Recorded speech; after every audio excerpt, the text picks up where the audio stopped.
Okay, hello everybody, welcome to my YouTube channel. So we're gonna talk about now is how an espresso machine works, what's really inside. अब हामी espresso machine को भित्री पार्टहरुको बारेमा पढ्न जाँदैछौँ. In this article we will explain at a high level how an espresso machine works. The type of espresso machine that we discuss is a single boiler machine, but these basics are the same basics used in more complex machines. As you likely know, commercial espresso machines and high-end home espresso machines have real boilers. What you may be a little foggy on is which water comes from where in your machine and why. The first picture shows the inside of a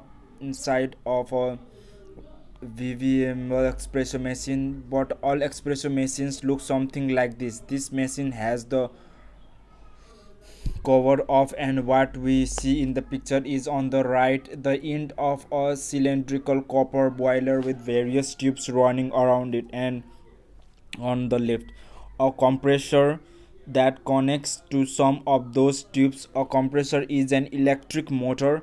When it is turned on, it puts lot of pressure behind the water running through the tubes. There are also lots of wires and valves and few circuit boards that control the espresso machine. They are not visible in this photo. Side of the view of a baby with the covers off. The boiler holds water. It is kept a little more than half full, and that water is heated by an electrically driven heater coil that's inside boiler. The second picture below shows a heater has taken from an espresso machine. As you can see, it loops around several times so that there is lots of surface area on the coil that is in contact with the water. This coil is screwed into the boiler so that its coils are underwater when the boiler is full. On the left side of the heater you can see the threatened housing cap, and that screws into the side of the boiler, and you can see two electrical contacts on the outside of the cap. An electrical heating element runs within the coil, and it's electrically insulated from the surface of the coil, hence from the water. A controller measures the temperature of the boiler and uses this to turn the heater on and off so as to maintain a fixed water temperature within the machine. The heating element sits inside the boiler. This diagram below shows how the boiler is used to produce both hot and steam inside your espresso machine. The diagram shows that the boiler is kept a little more than half full of water. The heater that we already described is shown in the water. So the boiler with hot water and steam outputs and depth control. The depth of the water in the boiler is controlled by the electrode shown in the middle of this picture. Control circuitry in the espresso machine not shown simply tries to pass current through this electrode. If the water level in the machine is lower than the tip of the electrode, no current can flow. In that case, the controller opens a valve that allows water to flow from an external water source. Example, the building's plumbing features into the boiler. Note that since the boiler is pressurized, the water source building pumping must be pressurized too. It must have enough pressure to push water into the boiler when the valve is open. Typically this is 20-30 psi. When the water level rises to touch the tip of the electrode, the control circuit turns the water intake valve off. In this way, the water level in the tank will stay constant. In this picture on the left side, we saw a tube that extends well below the water surface, and on the right side we saw another tube that ends well above the water surface. Both tubes have external valves that are controlled by the barista at the front of the machine. The valve on the left provides hot water and the valve on the right provides steam. We would like to know the pressure in the boiling for making steam and the extraction pressure for espresso.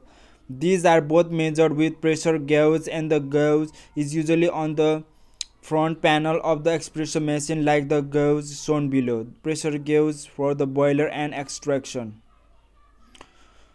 Note that this gauge registers both the pressure within the boiler, the top arrow, and the extraction pressure, the bottom arrow.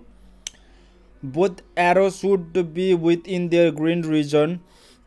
We will typically run the boiler pressure, the pressure of the steam, at 1.5 bars. See the gauge. If the pressure is much less than this, we won't get good steam, and if it's more than this, it's a dangerous regime.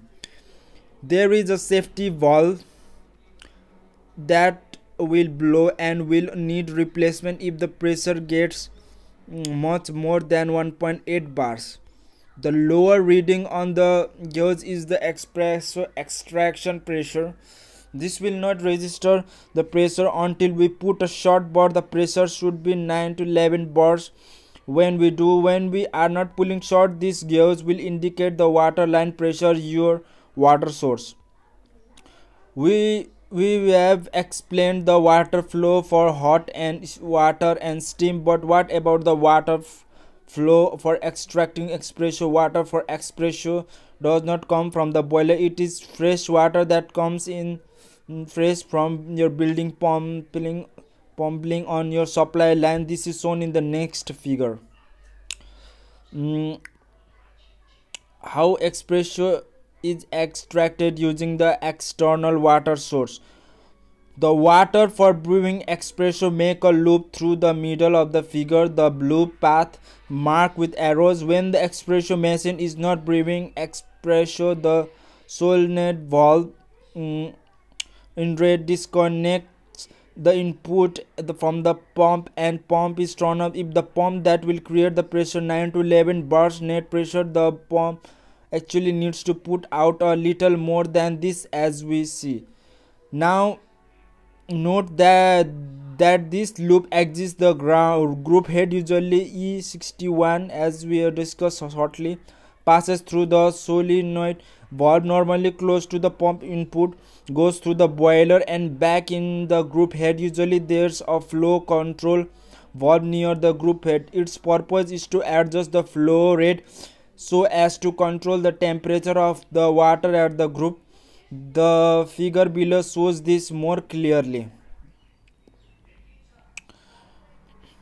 Water flow for espresso and steady state thermosiphoning. As should be clearer in this figure, the outside water from the pump flows through an isolated chamber that runs through the boiler. The outside water does not mix with the boiler's water. It simply runs through the boiler to heat it and to bring it to the correct temperature for extraction. The flow control valve adjusts the flow rate so as to regulate the water temperature at the group head. When we say E61 group head, we are referring to the group head design that was introduced by FAEMA in 1961 in their famous E61 espresso machine, which changed espresso machine design forever. It's a classic and we sell them as us if you are interested. The machine's a beauty.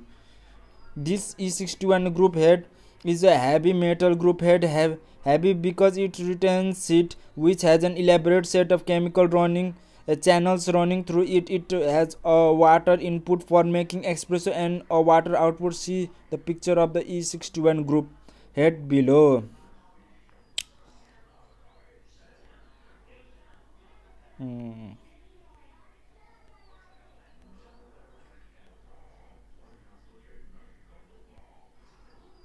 So E61 group head. So,